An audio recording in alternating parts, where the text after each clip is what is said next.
মাধ্যমিক ABTA test paper 2024-25 যে English পেজগুলি রয়েছে তার মধ্য থেকে এই ভিডিওতে দেওয়া হবে 68 পেজের সমাধান। এই ভিডিওতে সিন এবং গ্রামার পার্টের সমাধান দেওয়া হচ্ছে। আনসিন পার্টের যে অ্যান্সারগুলো সেগুলো আলাদা করে আলাদা ভিডিওতে দেওয়া হবে। আর বলে রাখবো, আগের যে পেজ রয়েছে পেজ নাম্বার 19 এর সমাধান কিন্তু ইতিমধ্যেই আপলোড করা হয়েছে। ডেসক্রিপশন বক্স এবং এন্ড স্ক্রিনে প্লেলিস্টটি রয়েছে, সেখান থেকে দেখে নিতে পারো।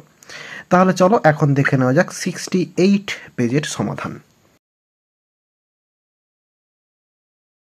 পেজ নাম্বার 68-এ যে সিনটি রয়েছে প্রথমে প্রোজ পার্ট থেকে, এটি রয়েছে দি পাসিং অ্যাওয়ে অফ বাপু থেকে। টেক্সট বলে আর টাইম নষ্ট করছি না, ডিরেক্ট কোশ্চেনগুলোর অ্যান্সার দেখে নেব। শুরুতে রয়েছে এমসিকিউ প্রশ্ন এবং একের দাগে রয়েছে পিপল স্যাং ভজনস, এরপরে ড্যাশ রয়েছে। অ্যান্সারটা হচ্ছে option D, while travelling with Gandhiji's ashes. গান্ধীজির ছাইভস্যগুলো নিয়ে যখন ট্রেনে তারা ভ্রমণ করছিল তখন তারা ভজনস গাইছিলেন। এরপরে রয়েছে Gandhiji awakened people to one another's, এরপরে ড্যাশ রয়েছে। অ্যান্সারটা হচ্ছে বি এর দাগ, সাফারিং। একে অপরের যে সাফারিং, যন্ত্রণা, দুঃখ, এগুলোর প্রতি তিনি জাগিয়েছিলেন বা জাগ্রত করেছিলেন মানুষদেরকে। এরপরে after coming back to Delhi the other felt, এরপরে ড্যাশ রয়েছে। অ্যান্সারটা হচ্ছে ডি এর দাগ, হেল্পলেস। বলছে দিল্লিতে ফিরে এসে অথার অনুভব করেছিলেন হেল্পলেস, অসহায় অনুভব করেছিলেন। The author made an effort to dash. অ্যান্সারটা হচ্ছে অপশন ডি এর দাগ, revive herself from a state of disappointment. হতাশজনক অবস্থা থেকে নিজেকে তিনি বের করেছিলেন তার একটা প্রচেষ্টাতে।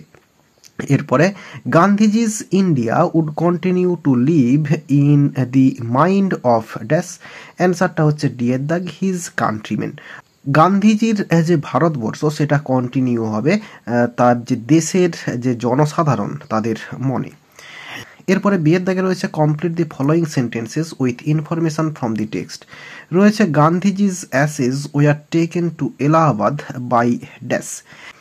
অ্যান্সারটা হবে এখানে এ স্পেশাল ট্রেন। একটি বিশেষ ট্রেন দ্বারা গান্ধীজির যে ছাইভস্যগুলো সেগুলোকে এলাহাবাদে নিয়ে যাওয়া হয়েছিল। এরপর রয়েছে people did not weep anymore, মানুষেরা আর কাঁদেনি। অ্যান্সারটা এখানে হবে for they could feel Gandhiji's presence amid the flowers and the songs. এই লাইনটা হচ্ছে আনসার হবে। এরপর রয়েছে Bapu's sudden death left the author, এরপরে ড্যাশ রয়েছে। বাপুর হঠাৎ করে মৃত্যু অথারকে ছেড়ে রেখে গিয়েছিল বা ফেলে দিয়েছিল আনপ্রোটেক্টেড, এই কথাটুকু লিখে দিলে হয়ে যাবে, অর্থাৎ অসুরক্ষিত অবস্থায় ফেলে দিয়েছিল আর কি। এরপরে সি এর দাগে রয়েছে ট্রু ফলস এবং সাপোর্টিং স্টেটমেন্ট দিতে বলা রয়েছে। The author made great sacrifices for her country. তো অথার তার দেশের জন্য প্রচণ্ড পরিমাণে আত্মত্যাগ করেছিলেন, এটা হচ্ছে ফলস হবে। সাপোর্টিং স্টেটমেন্টটা এই লাইনটা হবে I had not directly worked with Gandhiji, gone to prison at his call or made any sacrifice for my country. এই লাইনটা হচ্ছে সাপোর্টিং স্টেটমেন্ট। এরপরে রয়েছে the youths of India were expected to carry on Bapu's legacy after his demise. তো demise মানে মৃত্যু, legacy মানে উত্তরাধিকার। তো বলছে যে যুবক, ভারতের যুবক, তাদেরকে আশা করা হয়েছিল তারা বাপুর যে লিগেসি বা উত্তরাধিকারীরা সেটা হচ্ছে তার মৃত্যুর পরেও বয়ে নিয়ে যাবে। এটা হচ্ছে ট্রু হবে। এবং সাপোর্টিং স্টেটমেন্টটা এই লাইনটা হবে Bapu had passed away but his India would continue to live in his children. এটা হচ্ছে সাপোর্টিং স্টেটমেন্ট। এরপরে দুইয়ের দাগে রয়েছে পোয়েট্রি পার্ট থেকে সিন এবং এটি রয়েছে দি স্নেল থেকে। তো এখানের কোশ্চেন অ্যান্সারগুলো দেখে নেব চলো। শুরুতে রয়েছে এমসিকিউ প্রশ্ন, দি স্নেল ইজ ড্যাশ। অ্যান্সারটা হচ্ছে অপশন ডি, সেলফ স্যাটিসফাইড, অর্থাৎ আত্মতৃপ্তপূর্ণ এই স্নেল বা শামুক। এরপর রয়েছে when the snail hides in his house he feels, এরপরে ড্যাশ রয়েছে। অ্যান্সারটা হচ্ছে সি এর দাগ, সিকিউরড, অর্থাৎ বাড়ির মধ্যে যখন সে লুকিয়ে যায় তখন নিজেকে সে সিকিউর বা সুরক্ষিত অনুভব করে। The snail and his house are dash, অ্যান্সারটা হবে অপশন এ ইনসেপারেবল। স্নেল এবং তার বাড়ি সেটা হচ্ছে অবিচ্ছেদ্য বা অবিভক্ত, একে অপরকে আলাদা করা যায় না। এরপরে রয়েছে the snail leads his life like a dash, অ্যান্সারটা হচ্ছে সি এর দাগ হারমিট। হারমিট মানে হচ্ছে সন্ন্যাসী, তো স্নেল সে হচ্ছে সন্ন্যাসীর মতো জীবনযাপন করে। এরপরে বিয়ের দাগে যে কোশ্চেনগুলো রয়েছে এগুলোর সমাধান আমি খাতায় করে দেখাচ্ছি, এখানে জায়গা নেই। তো এখানে প্রথম প্রশ্ন রয়েছে, how does the snail react when someone touches its horns. তো স্নেলের যখন হর্নসগুলো বা সুঁড়গুলোতে কেউ স্পর্শ করে তখন সে কীরকমভাবে প্রতিক্রিয়া জানায় বা রিয়্যাক্ট করে। অ্যান্সারটা, the snail shrinks itself into its house or shell with much displeasure when one touches its horns. তো স্নেল বা শামুকটি সে খুব অসহিষ্ণুতার সঙ্গে তার নিজের বাড়ি বা তার নিজের যে খোল সেটার মধ্যে ঢুকে যায় যখন একজন তার যে হর্নগুলো বা সুঁড়গুলো তাতে স্পর্শ করে। এরপরে রয়েছে, when does the snail feed ফাস্টার। বলছে কখন এই স্নেলটি খুব তাড়াতাড়িভাবে খেয়ে নেয় বা খাওয়া দাওয়া করে। অ্যান্সারটা, during the time of eating when the snail meets someone it feeds ফাস্টার as has selfishness and self love nature. বলছে খাবার সময় যখন তার কারো সঙ্গে দেখা হয় তখন সে তাড়াতাড়ি করে খেয়ে নেয়, যেহেতু তার একটি সেলফিশনেস এবং তার সেলফ লাভ অর্থাৎ নিজেকে ভালোবাসার যে প্রবণতা, যে প্রবণতার মতো যে নেচার বা প্রকৃতি সেটা তার রয়েছে বলে। এরপরে সেকশন বিতে গ্রামার পার্ট আমরা দেখে নেব। 4 দাগে রয়েছে, write the correct alternatives to fill up the blanks. We dash, এখানে হবে we hold our own culture in contempt until it, এরপরে ড্যাশ রয়েছে হবে is praised by the foreign pundits and then we praise it excessively, এরপরে যেটা রয়েছে হবে taking Q from them. আমরা নিজেদের সংস্কৃতিকে অবজ্ঞা করি যতক্ষণ না বাইরের দেশের কোনো জ্ঞানী ব্যক্তি এটাকে প্রশংসা করে, এবং একবার যদি প্রশংসা করে দেয় তখন কি করি, and then we praise it excessively, আমরা এটিকে প্রচণ্ডভাবে প্রশংসা করি, টেকিং কিউ ফ্রম দেম, তাদের ইঙ্গিত বা তাদের সূত্র ধরেই। এরপরে রয়েছে ডু অ্যাজ ডাইরেক্টেড, শুরুতে রয়েছে fill in the blanks with appropriate article or preposition. রয়েছে স্বামীনাথন ওয়াজ ড্যাশ, এখানে Swaminathan was to act as a cord of communication dash, এখানে হচ্ছে বিটুইন হবে BETWEEN, বিটুইন রজম অ্যান্ড মানি।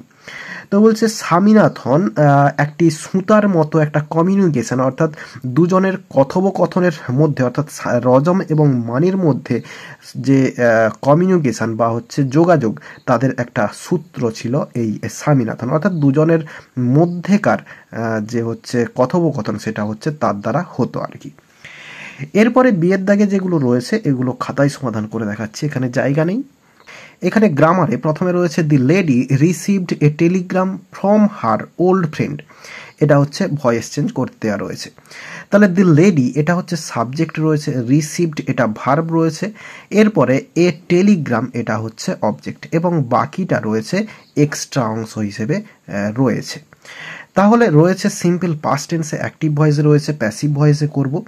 তাহলে অবজেক্টটাকে শুরুতে নিয়ে আসবো সাবজেক্ট হিসেবে, তাহলে এ টেলিগ্রাম, টেলিগ্রাম, এরপরে ওয়াজ বসবে বি ভার্ব, পাস্ট টেন্সের বি ভার্ব, এরপরে ভার্বের থার্ড ফর্ম রিসিভড, রিসিভড, এরপরে যে এক্সট্রা অংশ সেটা বসিয়ে দিব from her old friend, old friend, এরপরে প্রিপোজিশন দিয়ে সাবজেক্ট বসাবো, কিন্তু একটু ভুল হয়ে গেছে, এখানে এই যে রিসিভড এর পরেই লিখবো by the lady, by the lady. তাহলে অ্যান্সারটা হলো a telegram was received by the lady from her old friend. তো এই যে এখানে রয়েছে হার ওল্ড ফ্রেন্ড, এটা যদি আগে করে দেই তাহলে কার ওল্ড ফ্রেন্ড সেটা কিন্তু বোঝা যাবে না, তাই জন্য বাই দি লেডি এটাকে আগে করতে হবে এবং শেষে এক্সট্রা অংশটাকে বসাতে হবে। এরপরে রয়েছে do you want to buy a basket, she আক্সড। এটা হচ্ছে ন্যারেশন চেঞ্জ করতে দেওয়া রয়েছে এবং তাহলে দেখতেই পাচ্ছ এটা রয়েছে ইন্টারোগেটিভ সেন্টেন্সে এবং ইয়েস নো কোশ্চেন্সে রয়েছে। তাহলে এই যে সি আক্সড যেরকম রয়েছে এটাকে রেখে দেব সি আক্সড। এরপরে লিঙ্কার হিসেবে বসবে ইফ, ইফ বা ওয়েদার, তো ইফ বসালাম। এরপরে এই যে ইউটা হচ্ছে এখানে হি হয়ে যাবে, আর এটা রয়েছে সিম্পল প্রেজেন্ট টেন্সে, তাহলে চেঞ্জ হবে সিম্পল পাস্ট টেন্সে। তাহলে হি এর পরে যে ভার্ব সেটা হচ্ছে ওয়ান্ট, কিন্তু এখানে হবে ভার্বের সেকেন্ড ফর্ম ওয়ান্টেড, ওয়ান্টেড। এরপরে যা আছে বসে যাবে to buy a basket, BASKET। তাহলে she asked if he wanted to buy a basket. এরপরে রয়েছে Haridwar is one of the holiest pilgrimage sites in India. এটা হচ্ছে পজিটিভ ডিগ্রি করতে দেওয়া রয়েছে, তাহলে রয়েছে সুপারলেটিভ ডিগ্রিতে হোলিয়েস্ট রয়েছে এবং এর আগে রয়েছে ওয়ান অফ দি। তাহলে ওয়ান অফ দি থাকলে শুরু হবে ভেরি ফিউ দিয়ে, ভেরি ফিউ। ভেরি ফিউর পরে বসবে এই হোলিয়েস্ট, অর্থাৎ সুপারলেটিভ ফর্মের পরে যেটা রয়েছে সেটা বসে যাবে। তাহলে পিলগ্রিমেজ সাইটস ইন ইন্ডিয়া, এরপরে ভার্ব বসবে, এখানে ভার্ব বসবে আর। এরপরে অ্যাজ বা সো বসবে। এরপরে এই যে হোলিয়েস্ট এর হচ্ছে পজিটিভ ফর্ম, এটা হচ্ছে হোলি বসবে এবং এরপরে বসাবো আবার অ্যাজ এবং সাবজেক্ট বসে যাবে হরিদ্বার, হরিদ্বার DWAR। তাহলে অ্যান্সারটা হলো very few pilgrimage sites in India are as holy as Haridwar. এরপরে সি এর দাগে রয়েছে ফ্রেজাল ভার্ব। প্রথমে রয়েছে do not quarrel with your classmates. তো কোয়ার্ল ঝগড়া করা, তার জন্য হচ্ছে ফল আউট হয়, তো এই কোয়ার্লের জন্য হচ্ছে ফল আউট অ্যান্সার হয়ে যাবে। এরপর রয়েছে হিজ প্রপোজাল ওয়াজ রিজেক্টেড। রিজেক্টেডের জন্য হচ্ছে এই টার্ন ডাউন হয়, কিন্তু এখানে অ্যান্সারটা হবে turned down, TURNED, turned down, কারণ এখানে হচ্ছে রিজেক্টেড রয়েছে, এটা হচ্ছে থার্ড ফর্মে রয়েছে, প্যাসিভ ভয়েসে রয়েছে। The enemy surrendered after a long fight. স্যারেন্ডারের জন্য হচ্ছে গিভ ইন হয়, তো এখানে হবে গেভ ইন হবে, GAVE, গেভ ইন।